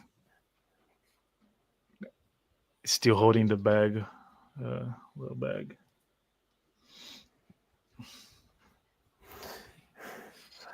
I bend down and slowly grab the bag and look back at Pete. And begin to run towards him at a full sprint, seeing the bag in his hand. Try to just tackle him to knock it out.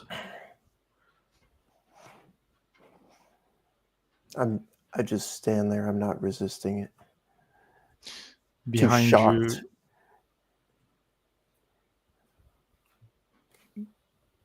more feet. Behind you, Pete. Clarence, now with his hands still cuffed, now facing forward, trying to hook you in, choke you. I grasp at the chain, trying to pull it forward, trying to keep him off of me. The hole to your right side. He hooks me, and I'm keeping you in place. The man, the fully rashed man. Come on, snort it. I'm you holding see something you've never seen. Feeling the bag in my hand, looking at Pete being strangled. He's slowly making himself stand up, bleeding. I drop it and aim for a headshot of Clarence. That's success. In the head. 7 damage. Red mist mixing in with the dust around. The body goes limp, actually pulling you down on your neck. Pete.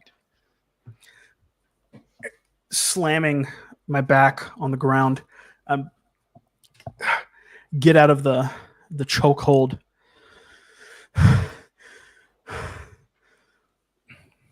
Swipe my gun off of the ground. Gavin, please tell me you didn't take any of that stuff. Standing up now, fully standing up with one hand on the rail, the other covering his shot side. Well, he should have. Doesn't matter anyway. I furrow my brow, and then I try to shove the disfigured man.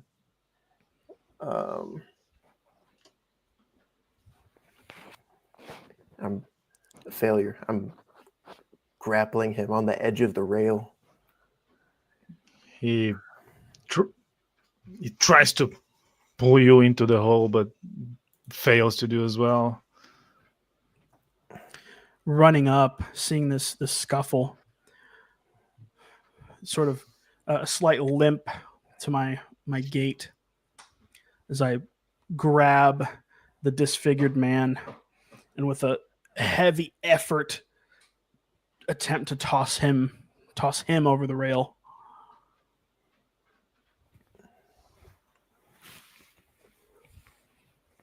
Success.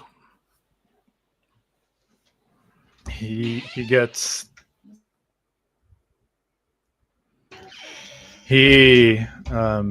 flies, does a cartwheel in the air, hits the bottom of the hole with a large snap and crack. Limp, falls next to the mummified creature, humanoid in the hole, raising a cloud of dust. I'm coughing in the raised up dust. And I fire 3 shots down the hole at this mummified creature. More dust vortexes. There's another intrusive thought of a very large garden filled with strange flora.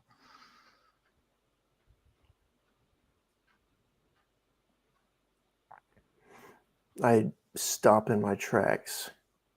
My eyes roll back. I'm frozen. There in the garden, I see Gavin.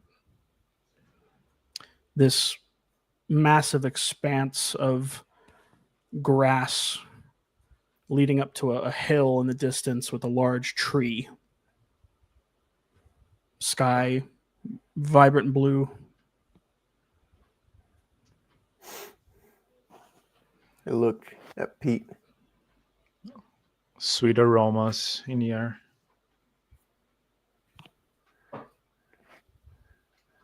Pete, I think we're home. I'm walking around, taking the aroma. The tree, sturdier and thicker than any other tree, almost like a king on top of the hill. Start walking towards the tree. It's strange. The more and more I walk, it stays the same distance, but all at once I arrive at the base of it. It moves against the wind. The sky flashes green, yellow. The plants flash into a different life, into different plants for a brief second. There's a strange peace around this tree.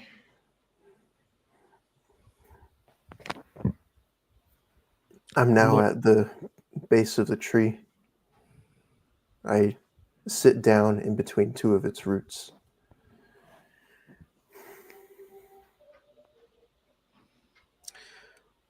reach into my pocket, pull out a pack of cigarettes, put one into my mouth.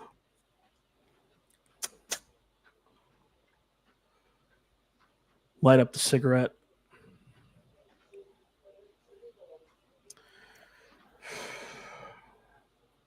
I say, hey, Pete, we're not going to get out of here, are we? Feels okay, though. Lean back. I don't know. Looking at the flame of the windproof lighter, I throw it at the base of the tree. It bursts into flame as if it was covered in oil. The flame quickly turning green. Suddenly, you're back into the main room. The bottom of the hole burning, raising a diabolical miasma of ash and debris, generating heat. I stumble over, fall face down on the ground. Oh, God. Rushing over, I snatch Gavin, knowing what happens to powder when flame is around. Time slows to a halt as I'm shouting at him, "Run!" Pushing him along. I scramble up to my feet, going as fast as I can right behind him. All hell burning behind you, trying almost as if a giant moth is trying to envelop you. Can roll.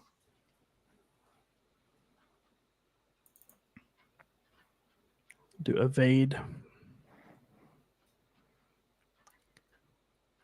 Failure. Fail. Flames burst you from toe to the skull of your heads. Burning green and yellow, shifting colors almost like a rainbow. As air disappears around you, your skin screams in pain. There's a final seconds of final synapses in your brains. Beat. The fire exit mere inches away with one final burst of energy.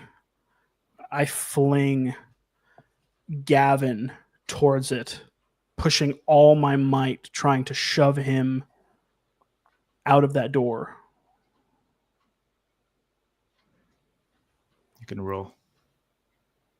Success. In my subconscious, I'm not thinking about what I thought I would. Not the car or the job or anything. Thinking about letting my boss down, hoping I'm good enough, thinking I was a little too hard on him with my jokes. And we'll finish it here. Dude! Heck yeah. Gotta remember this one for a long time. Yeah. Things ramped up too much, maybe? No. That was awesome. That was perfect. Perfect. I agree as well. Perfect. That was great. I want to know, like, what do you think it was? What do you think was going on? So I initially thought, at the very beginning, I thought that it was, I knew it had something to do with like the water plant, but I thought that something was happening with the spray paint. I thought that like a company was like poisoning the spray paint and then using that to... that would have been cool. Yeah, basically using that to, sabotage, or it's getting in the air and people are, using it and like huffing paint or something like that. Kind of that vibe. Can you guys give me a sec? You can talk about Sure. Yeah, no, you're good. Yeah. I had imagined that something from the chaos. What do you call it? Chaos realm was influencing people to create this stuff in the water. Mhm. But I hadn't imagined that there was, something there. Like, I guess that's a creature of chaos right there. Sure. And it's emanating straight from its body. Yeah. No, or I essence. I thought it was great. Like I was super happy with how it turned out. Yes. I was kind of hoping we would have gotten a scene where you burst through the door. Like you're in these final moments, your life is flashing before your eyes. And then my headcanon is that you burst through the door. Yeah. You survive. Pete dies. And and you're kind of, left to pick up the pieces, basically. Now I'm the next Pete. Yeah. Now you have to deal with the ramifications of yes, of your partner dying. That was awesome. Yeah, that was so awesome. That was really great. And perfect timing too. So the ambience track I was listening to in the background was like 2 hours and a minute on the dot. That was absolutely perfect. I'm back. Welcome back. Oh, dude, I didn't put it on at first. And I was like, when we get into it, I'll put it on. Mm-hmm. And I just forgot about it. Yeah, dude, mine was perfect. I picked the perfect ambient track. It was absolutely right in the moment. It was so great. It was like just this low drone. It really set the mood, like crawling through the dark, dusty, hallways. You wanna know what it was? It seems like a creature of us or what I was going with. Something. So basically, like from a different dimension where there's this one single organism. Mm-hmm. It's like this massive fungal and sapient fungal. Kind of like a mycelium. And, mycelium. And it was slowly spreading through ours. Mm-hmm. So there was an accident, like this kid died there. Gotcha. And that was kind of the catalyst, Sure. And because it was sipping in, then there was a gang there before. They were already like doing traffics. Then they find the mycelium, and it kind of wanted something to spread it out in our world. Sure. And the drug was like kind of giving visions, basically connecting your brain to the creature, to that network. Yeah. I called it Dinomycelia. Nice. Even though it means nothing, you'll never see it. But it'll be like terrible fungus. Yeah. But it was a cool name.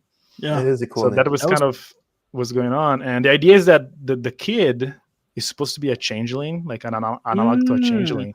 Sure.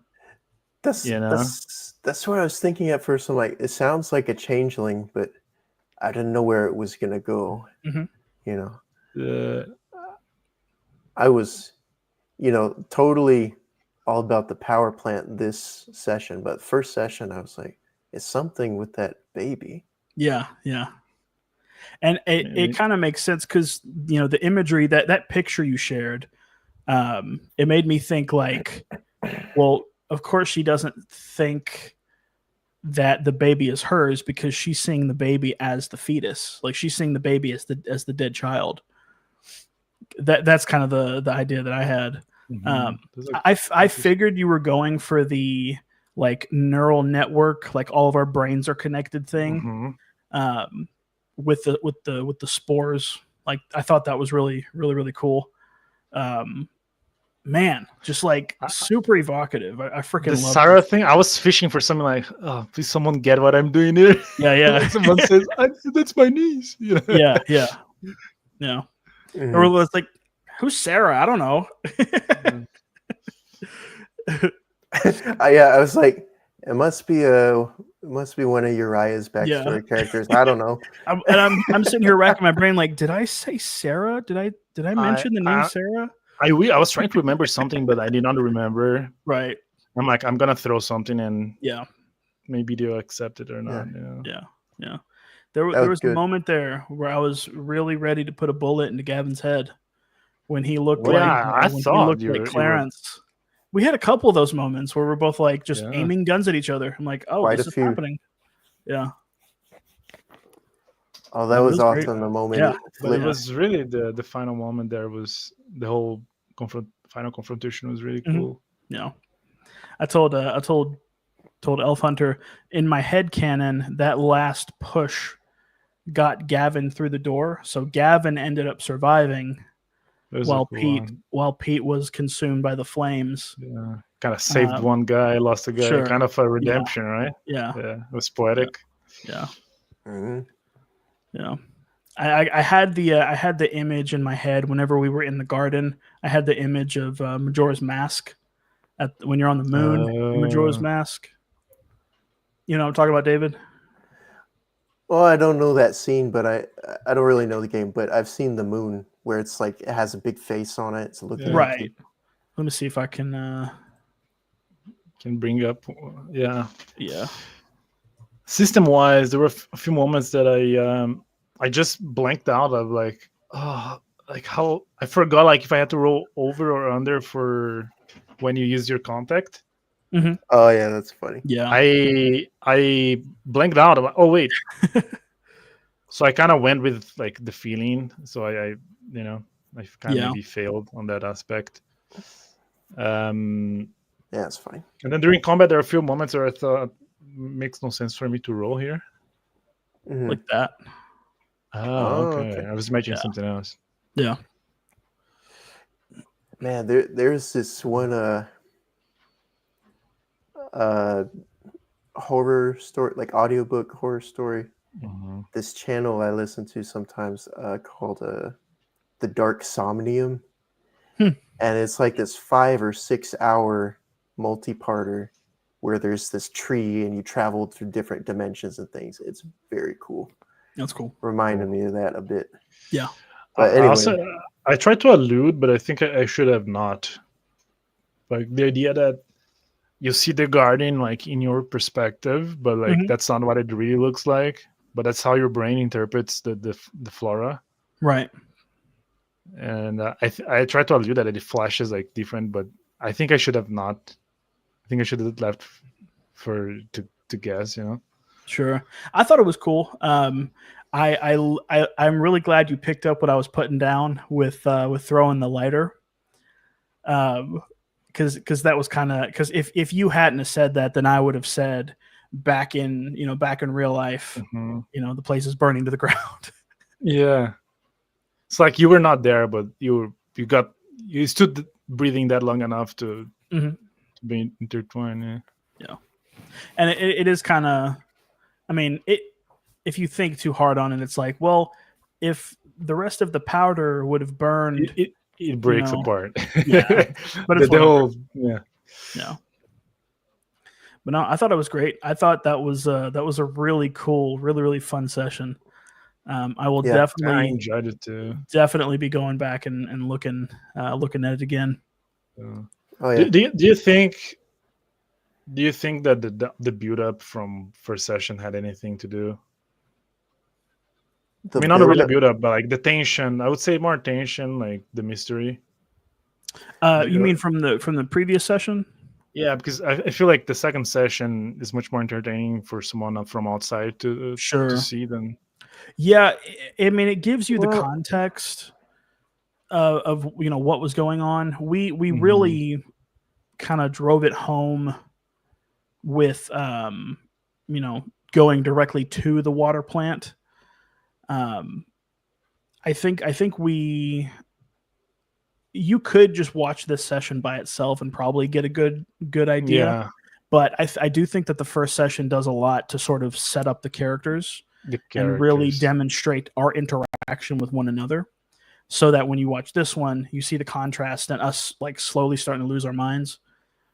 I was rolling sanity checks during this session, and I didn't feel like calling then. Mhm. I wanted you guys to feel like Yeah. when you wanted to do it. Yeah. And really, it was anytime you talked about an intrusive thought, I'm like, oh, okay, I'm going to start rolling insanity checks. And there was one where I failed and I lost like 5 points at once in one roll. And that triggers a moment of like temporary insanity. So that was me seeing multiple clearances in that moment. So I thought it was great. I thought we really kind of drove it home. There was one moment. Yeah.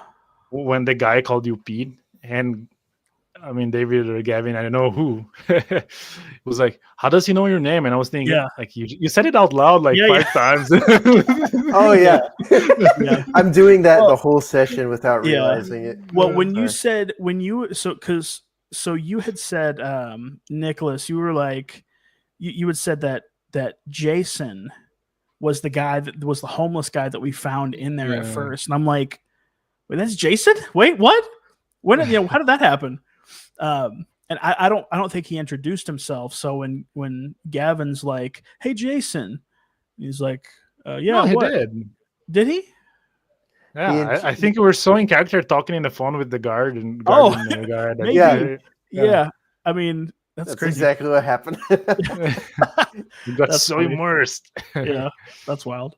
But yeah, there's one moment in that, real quick, just because I think if you watch it back, it was like strange. The guy was on the phone and then says, "Oh, get out of here." I was because I'm imagining him like then in the garden, like there's like this big bug, this fat like grew up, like get out of here, then I realized it makes no sense because people don't know. Well, I figured that's what you were going for, like in the context, and it immediately made sense to me in the context. So I wasn't caught off guard by it. I thought it fit. I thought it was cool. Man, I really enjoyed playing Pete Baxter. This has been like such a fun character to play. Yeah, enjoying my character as well. Yeah, and I enjoyed your character, how they work together. While you were away, Nicholas, Uriah was saying like, Gavin is gonna live, and then he's gonna live with the reality that Pete died, and and I was like, oh yeah, he'll be the next cycle. Pete. Yeah. He's gonna be all jaded now. He's looking like Two-Face, like missing half of his hair. How did you feel? Because like I kind of instant killed you there because I felt like a fire that intense so fast if you don't make it. Yeah. And I was there was a split second before when I was describing me shoving Gavin, where I was tempted to say, because the way that I interpreted what you had said, like the last moments, I thought I was thinking you were giving us like one final chance before, one final chance to do something to try to save our skin. I just want to let you say like, what are your final thoughts? But sure, yeah. It was cool enough that like if you make it, he can survive. I felt like it's and I was tempted to. There was that last second where I was going to say, I force myself towards the door, trying to get out alive, but then I'm like, no, he's going to save Gavin, and he tries to shove Gavin out. Yeah, he's like, he's a good kid. Yeah. He's got so much to live for. A good 30-year-old kid. Yeah. And maybe he finds the phone in his pocket, and maybe he has his bank card attached to it with the $6,000 that he has in the bank. So Gavin, something like that. In the eventuality of my death. Yeah. I need you. All of my because I always thought like Pete was like, divorced, no kids or nothing, just kind of really dedicated to his craft, and really, just really focused on his job. Didn't really do much, just saved up a crap ton of money, and then did his own thing. Mhm. But yeah, I thought that was great. I thought it was a great session. Really, really fun. I will Was, have to practice. So the first session, I was waiting for like Nicholas to say roll this, and then I Mhm. picked up halfway through. I'm like, oh, I just need to roll this myself. Yeah, yeah. So Yeah. I was starting to do that, but I thought, oh, surely with sanity and stress, he'll tell me when Sure, to do yeah. that. And then I was like, Mhm. oh wait, no, I need to I do that think myself too because I'm not used to that style. Mhm. And so, but it I had think gotten like so far that I'm like, Mhm. I don't know if you where had I'm taken at. the Much as- bag, you would have been transported to the garden, and then I would have called for one there. Okay. Because in my head it's like it's the same as the fire. Like I think I need to make it clear because sometimes like wait, do I? Because it's more Mhm. kind of a final blow, so to speak. Sure. Or you Yeah. know, so but often I don't like calling for Okay. roles Did, because you have a good idea if like does my character struggle with that or not, Right. and the system was built with that in mind too, of you being in control of that. So I felt comfortable and okay. Yep. We got a little bit. I mean, we did a good job. There were some instances where like the combat we didn't exactly follow it to a T in the book, but there were some times where a roll was made and that was just kind of it. Like there wasn't. yeah, I should there were have some reacted, right? Yeah, when there wasn't an opposed roll made, it was just Mhm. one sided. But in those circumstances, oftentimes it's like distraction. Like a person is doing something else and then they're kind of Yeah. blindsided by it. Those make sense to sort of wink an eye at the rules a little bit and say, well, he's busy. He's not going to have time to react. But I think all in all, it felt good. It felt normal. I think we did good. I noticed that you were not directing your punches and shots, so I was like putting in the torso. Mhm. Yeah, That's yeah. like a thing. That's Yeah. that's sort of the idea. Yeah. So I was like taking damage from their torso. That's why he was bleeding from his side, not That his works. arm or Yeah, and yeah, I mean, there were a couple times where we did, like, for example, David at the very last second, he's like, I go for a headshot, which that works. Yeah. Maybe what do you call it? Tactically, not is harder to do. But it's like standing right behind him. I can't really imagine hitting any other part. Yeah, So yeah. And I was And- thinking, man, if you get it wrong, you're killing Pete. Yeah. Because it's like this Right much, there. Yeah, I just busted Pete's hearing for sure. Yeah. No, I thought it was good. I thought it was really, really enjoyed the session.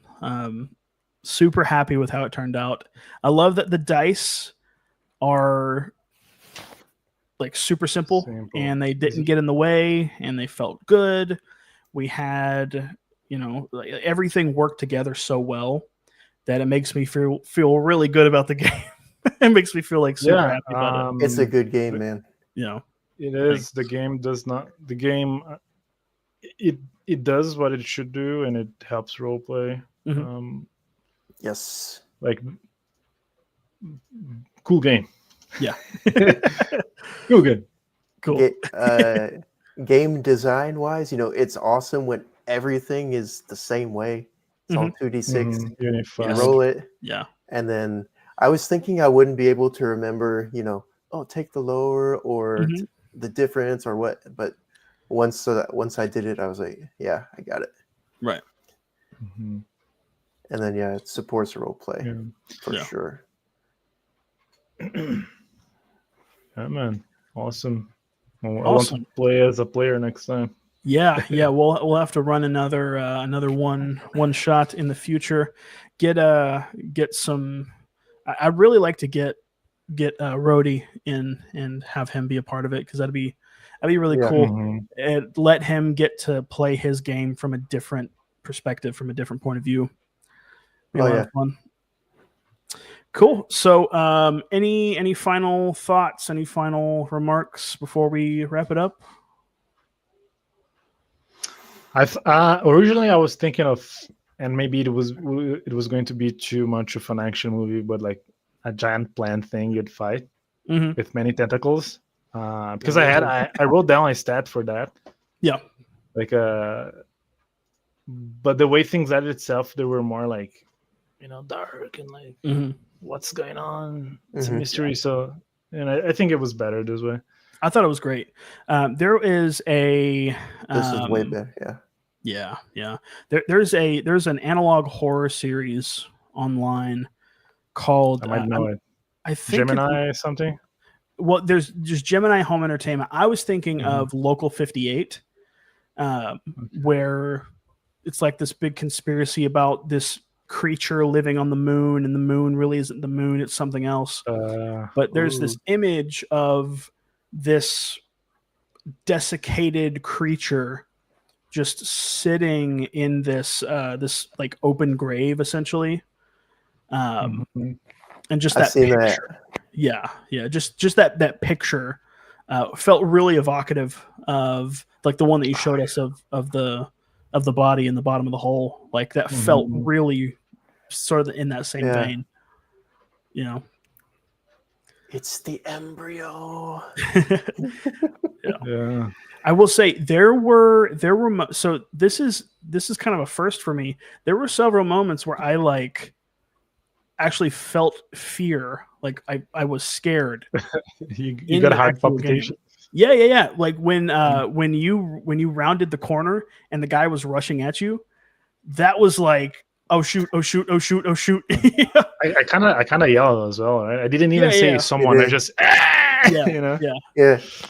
It's evocative, immersive. Yeah, so good. It was so good. I wish I responded faster to it. I know, you're like, what's going on? Yeah.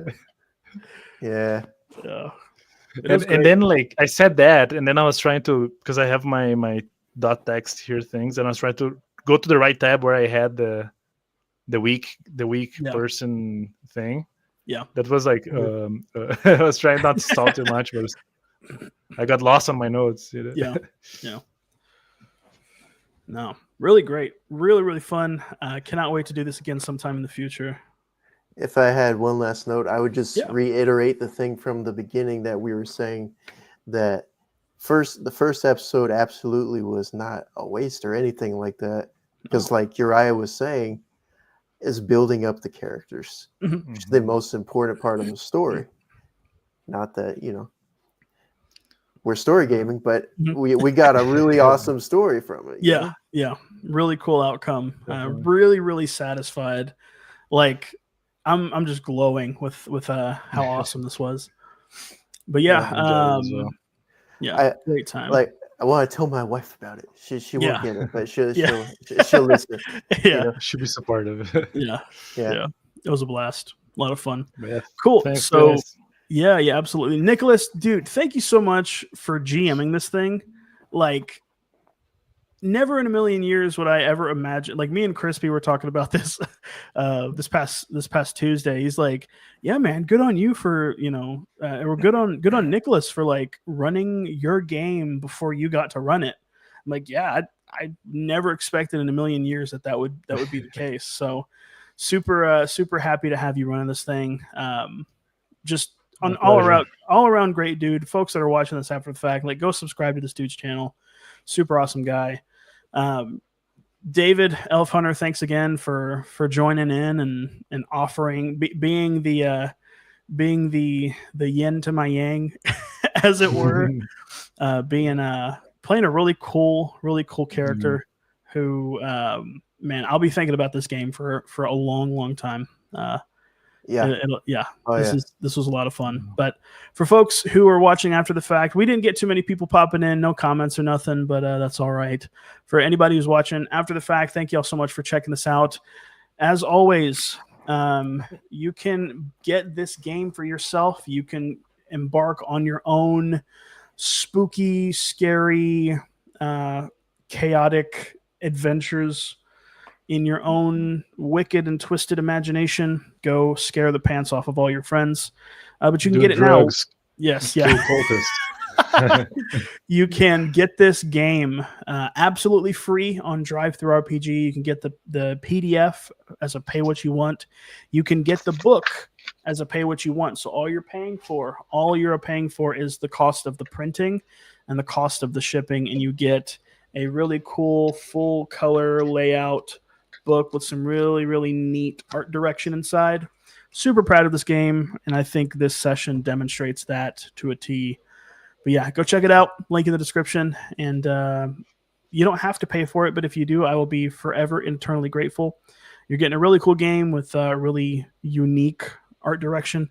If you love Call of Cthulhu, if you love Delta Green, if you love online horror, internet horror, modern analog horror, it's kind of an oxymoron, but who cares? This is the game for you. And I think we nailed it. I think we did a great job. But yeah, that's all from us. Thanks, folks, for checking us out, and we love y'all. Peace and God bless.